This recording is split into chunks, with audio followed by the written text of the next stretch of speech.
Good evening. My name is Demetrius Branca. I'm from Tallahassee. My address is 815 Von Seal Avenue. Gentlemen, I came here today in search of my people, and I'm thankful because I think I found them. A few minutes ago, when Kristen Allen was speaking about MAD and Impaired Driving Month and the way you all responded, I knew I found my people. Chairman Searles, I saw a photo of you online with two beautiful little girls. They're probably approaching driving age. Vice Chair Hosford, I saw that you have a lovely family. I saw that you grew up in Tallahassee, as my kids have. I saw that you went to TCC and FSU, which I did, and I saw that you're a small business owner, which I am as well. Commissioner Jean Hall, I couldn't find anything on you, and I think that speaks to the nature of rural counties where people know each other personally, and you don't have to have a campaign site. Because I couldn't find anything about you, and I couldn't find anything about Commissioner White, who is either a rancher or a soccer player for the English Premier Team Arsenal, which, in which case, thank you for being here because you guys had a hard game today. I don't know if you guys have kids, but I imagine that you are the type of men who have people that you work very hard for and that you would fight and die for. Commissioner Tutton, I saw that you have 3 boys, 1 ninja, 2 Ninja Turtles, and a lovely bride who you clearly love very much. You clearly love your country and your community.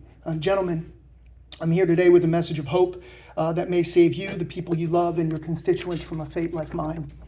This time of year is very difficult for me because when I was a young airman serving my country in Italy on Mother's Day of 1994, I found out that my wife and I were expecting our second child. Exactly 1 month ago on October 6th, Alex, my first son, would have turned 31, and I may be a grandfather now, which seems kind of impossible to imagine. However, 5 days after that fateful Mother's Day in 94, on Friday the 13th, Alex didn't wake up and changed my life. What kept me going through those dark days was the knowledge that there was another child, an unborn child, growing in his mother's belly who needed a father. That's why Anthony's middle name is Phoenix. He represents my rebirth. Because Anthony, I put one foot in front of the other until days got sunnier, which eventually they did right down the road at Eglin Air Base. With his parents focused and dedicated to Anthony, he grew up to be the kind of kid that we all hope for. He was smart, clever, kind, funny, talented. He could play the saxophone, guitar, drums. He could sing, he could draw, he could write. He was a friend to hundreds. He was wise beyond his years. And when you met him, you liked him. When you got to know him, you loved him. Tomorrow, November 7th, will mark the 10th anniversary of the day that Anthony was killed by a grown adult who knew better than to drive distracted, but chose to do so anyway. He killed Anthony when he ran him over from behind and coasted to a stop, while Anthony, the best friend I've ever had, my reason for breathing, my brother, died on Old Bainbridge Road in Tallahassee.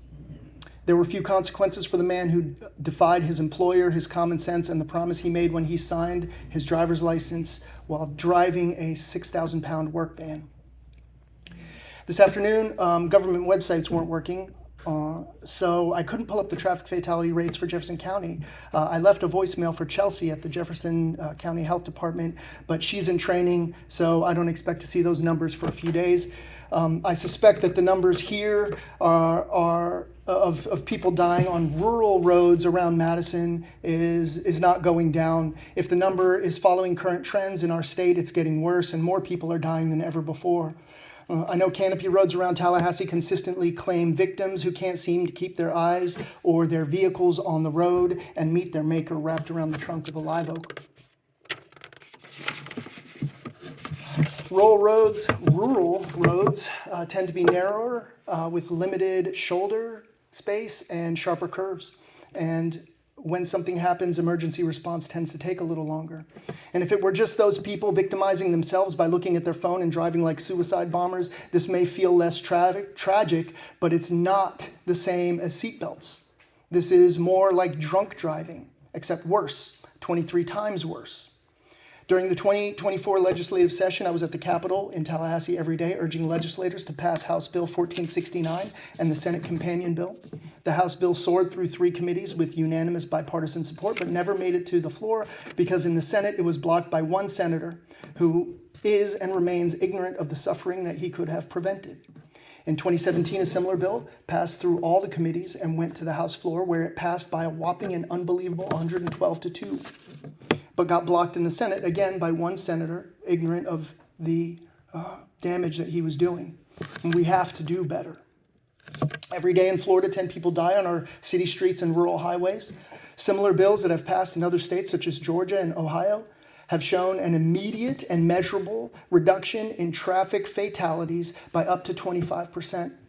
In Florida, that would be 2 or 3 families per day, every day, who are thrust into this nightmare where they have to pick up the pieces of a destroyed life, like I've had to. Families who wouldn't have to navigate the tears, the pain, the fog, the funerals, and the lifetime of mourning that accompanies these tragedies, often causing divorce and bankruptcy.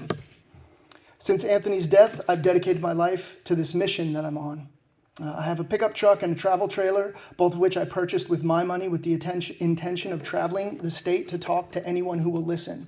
My ambition is to speak to every county commission in the state and search for my people. Gentlemen, I've come here today with a message of hope that may save you, the people you love, and your constituents from a fate like mine. This is not a partisan thing. This is a parents who love their children thing. This is a love your neighbor thing. This is a common sense thing, which is why I'm asking my people here in Jefferson County to adopt the resolution that I've brought with me, urging the legislature to do better. I have a copy of that resolution here. My printer wasn't working so great, so it's a little bit messed up, but I also emailed it to all 5 of you before I got on the road to come here. And that's what I came to say, and I thank you for your attention and for listening. Thank you. Thank you so much for the presentation. It's pretty awesome. Thank you.